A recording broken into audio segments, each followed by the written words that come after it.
श्रोते हो, नमस्ते. आपल्या सर्वांना शुभ दिवस. श्रोते हो, ज्याला सगळं समजतं पण निर्णय घेऊ शकत नाही ते मन असतं. सगळी सुखदुःख स्वतःजवळ साठवून ठेवतं ते मन असतं. कित्येक जण मान अपमान सहन करून ते पचवत ते मन असतं. कोणीतरी जीवापाड स्वतःपेक्षा जास्त प्रेम करत असतं ते मन असतं. जीवापाड प्रेम करून कोणाच्या तरी भीतीनं किंवा काही अडचणीमुळं व्यक्त होऊ शकत नाही ते मन असतं.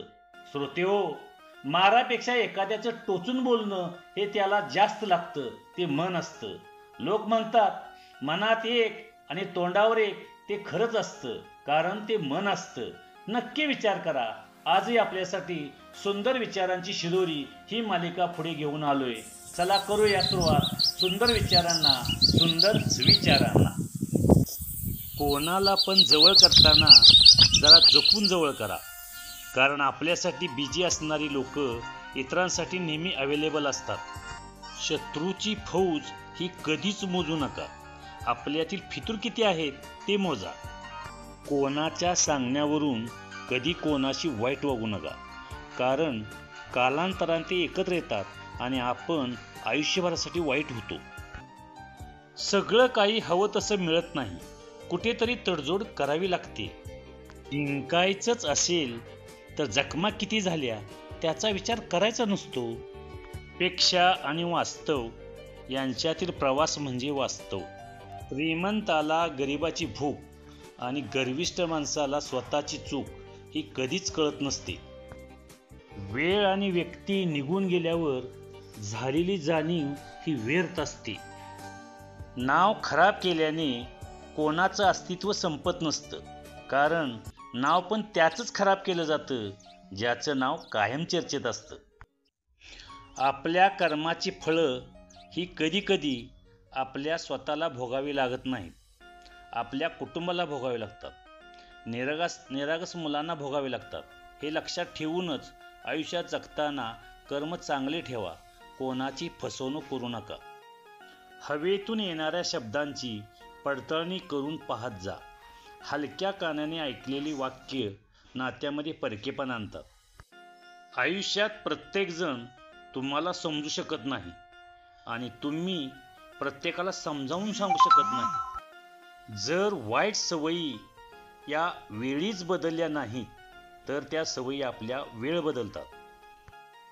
आई बापा इतकं या जगामध्ये समजून घेणारं कोणीच नसतं. जगणं साधं असावं, आयुष्यात गुलाम कुणाचं नसावं. दररोज हसणाऱ्या चेहऱ्याच्या पाठीमागे सुद्धा विचाराचं वादळ लपलेलं असतं. समाधानी माणूस नेहमी आनंदी असतो, कारण त्याच्याकडे जे थोडंसं असतं ते त्याला स्वतःसाठी पुरेसं वाटतं. निंदकाने त्याचं ज्ञान दूर बाजारात जाऊन विकावं, कारण दुसऱ्याची ठिगळं बुजवण्यापेक्षा आपलंच फाटलेलं शिवत बसावं. समोरासमोर बसून पण बोलायला धाडस लागतं. पाठीमागे निंदा करणं हे तर कोणालाही जमतं. जे जोडलं जातं ते नातं, जे जडते ती सवय, जे थांबते ती ओढ आणि जे वाढतं ते प्रेम. मनात आलं तर माणसानं बोलून मोकळं व्हायचं असतं, नाहीतर साचलेल्या पाण्यात सुद्धा शेवाळ तयार होतं. बुद्धीने व्यवहाराची गणितं सोडता येतात, पण भावनांचे गणित सोडवायला मात्र एक संवेदनशील मनच लागतं. जो खरं प्रेम करतो त्याचीच ओंजळ नेहमी रिकामी राहते. किंमत त्याचीच होते जो विचाराने मौल्यवान असतो. लोक पैसा संपत्ती मिळवतात, पण हे सगळं कशासाठी आणि कोणासाठी हेच विसरतात. ज्याच्यासाठी मिळवायचं त्यांना जर तुम्ही आनंदी समाधानी ठेवू शकत नसाल तर तुमच्या पैशाची संपत्तीची किंमत शून्य असते.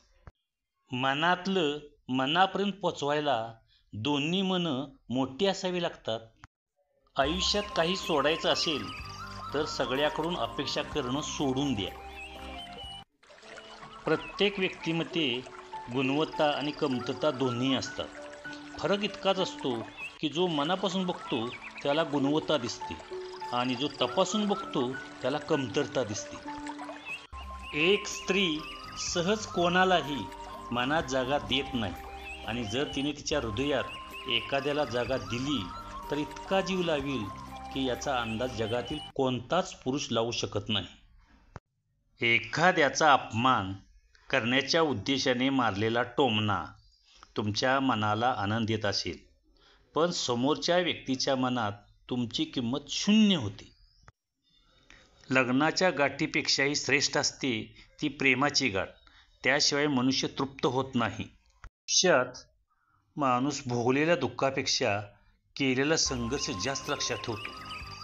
धन्यवाद. Please like, share, subscribe and comment. Thank you.